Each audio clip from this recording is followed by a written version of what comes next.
나는 작가입니다. 나는 교육자입니다. 나는 사회운동가입니다. 나는 누구일까요? 나는 시각, 청각, 중복 장애인 헬렌 켈러입니다. 우리가 아는 헬렌 켈러 이야기는 20살 이전 장애 극복담 혹은 설리번 선생님과의 만남 이야기입니다. 그렇다면 우리는 20살 이후의 헬렌 켈러의 삶을 얼마나 알고 있을까요? 또한 장애인에 대해서는 얼마나 알고 있나요? 오늘 배울 내용을 함께 알아보겠습니다.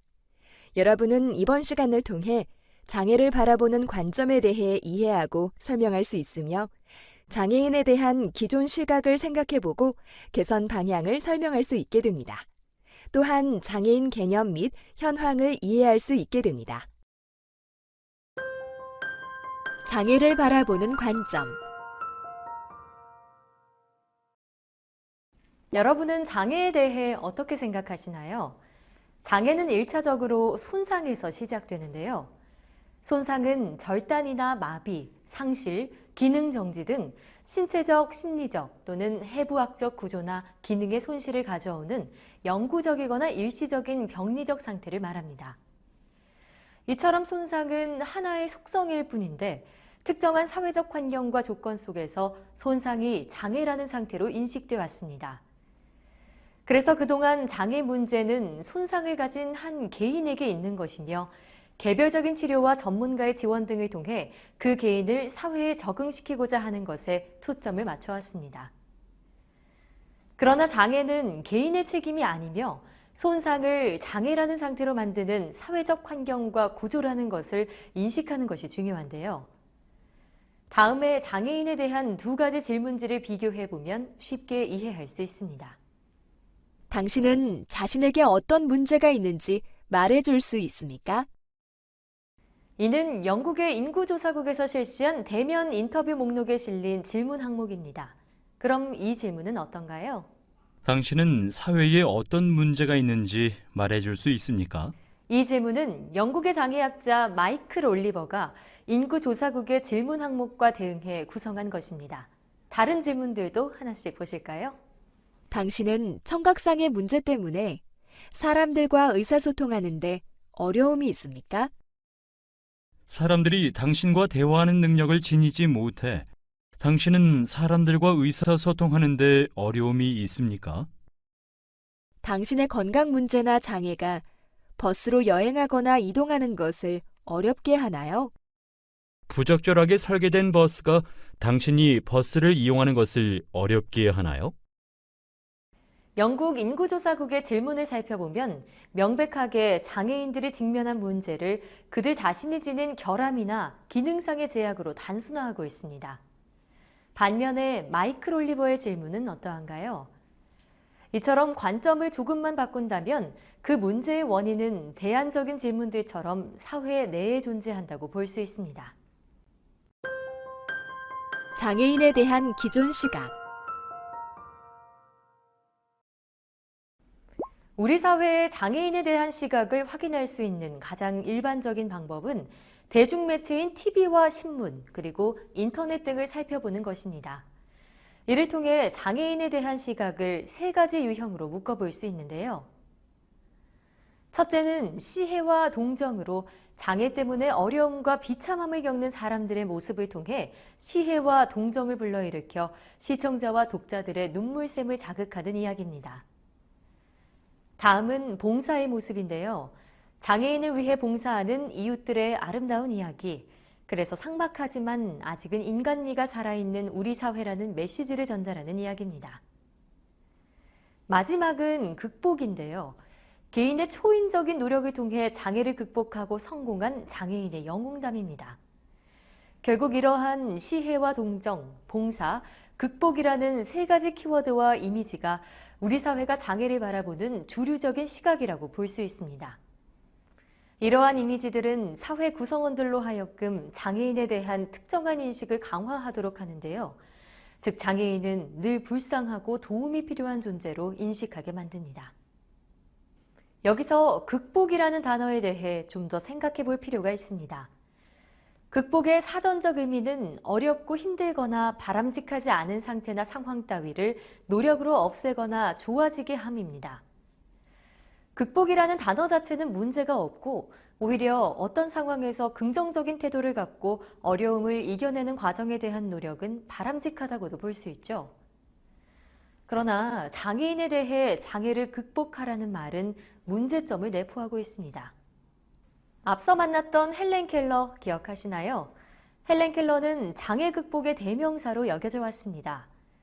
그러나 헬렌 켈러가 몇 세에 사망했는지, 그리고 그녀가 성인이 된 이후 사회운동가로서 어떤 모습의 삶을 살았는지에 대한 관심은 없죠. 단지 그녀가 장애를 극복한 중복 중증 장애인이라는 것에 모든 초점이 맞춰져 있고 감동과 교훈을 주는 이야기의 주인공으로만 언급되었습니다.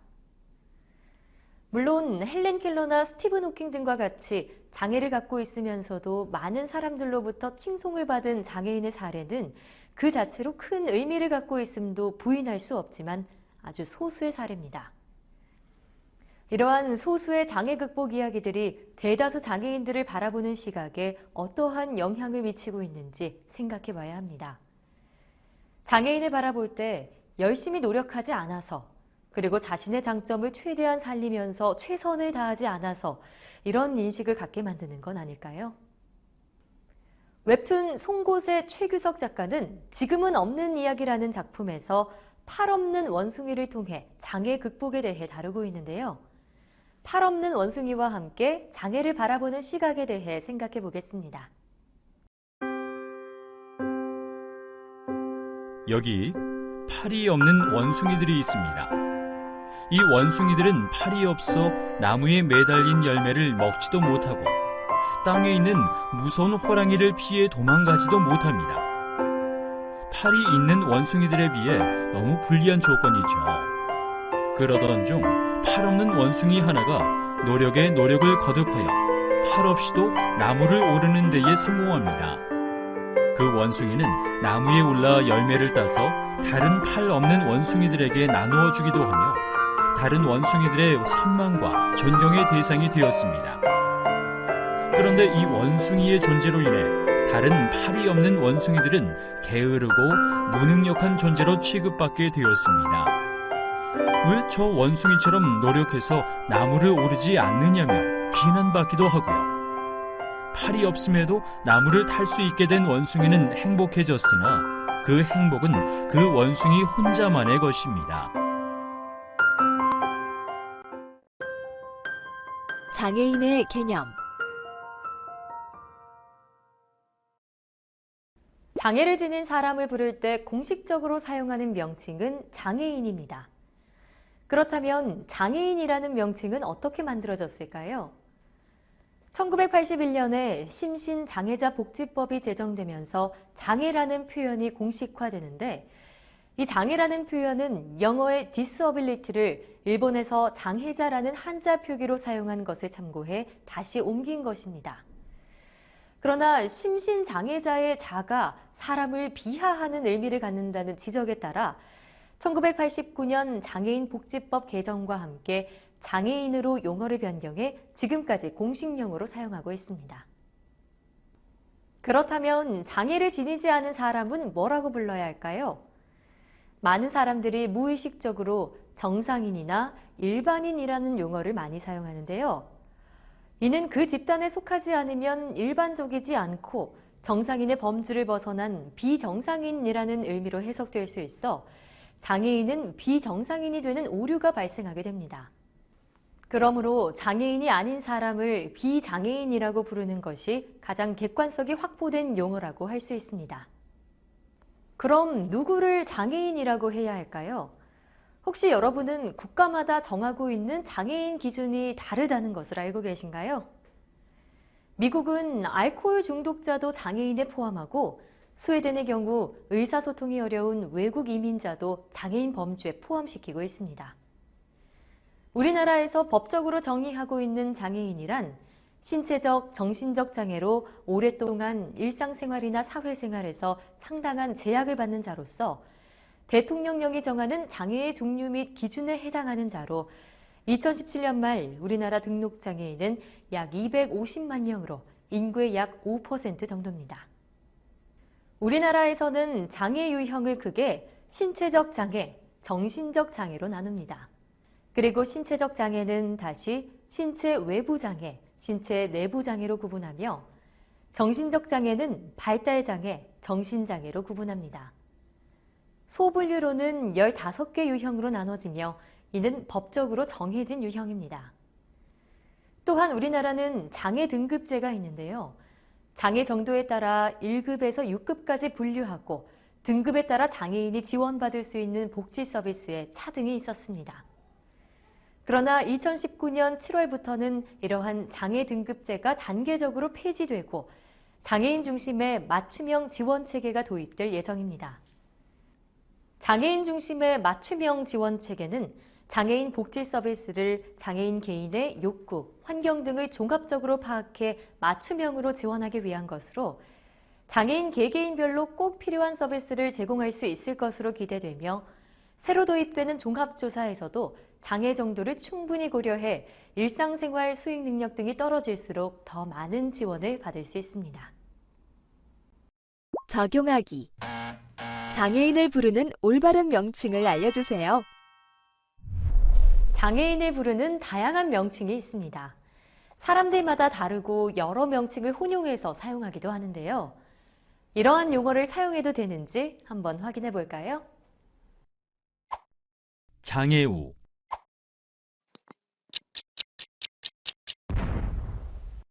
장애우라는 표현은 비장애인의 시선에서 장애인을 규정하고 있는 용어로 도움이나 동정의 대상으로 인식될 수 있어서 반대하는 의견도 많이 있습니다.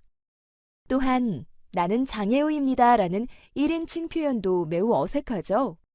따라서 특수한 상황이 아닌 보편적으로 장애인을 사용하는 용어로 지칭하는 것은 바람직하지 않습니다. 휠체어 장애인,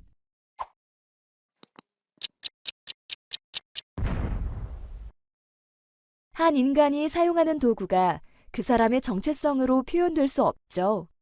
따라서 휠체어 장애인보다는 휠체어 이용 장애인을 사용하는 것이 바람직합니다.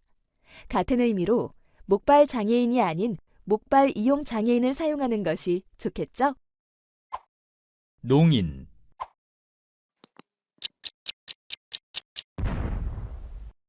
농인과 농아인, 헷갈리셨죠? 현재 농아인과 농인을 혼용하여 쓰고 있는데요. 농은 듣지 못함을, 아는 말하지 못함을 의미하는데 말하는 것이 음성 언어를 통해서만 가능하다는 관습적 사고방식이 반영되어 있기 때문에 앞으로는 농인을 사용하는 것이 좀 더 바람직합니다. 오늘 학습한 내용을 다음의 문제를 통해 확인해 볼까요?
배움 마무리.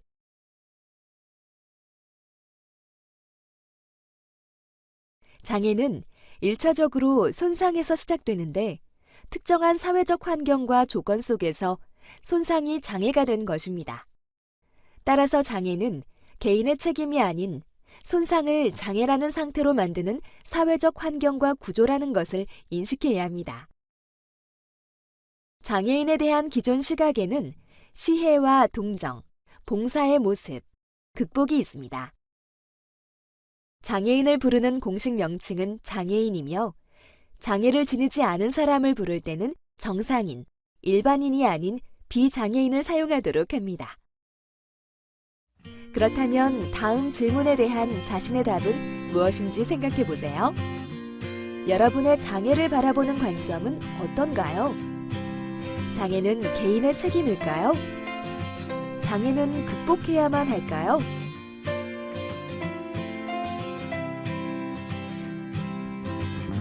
오늘 시간을 마치겠습니다. 수고하셨습니다.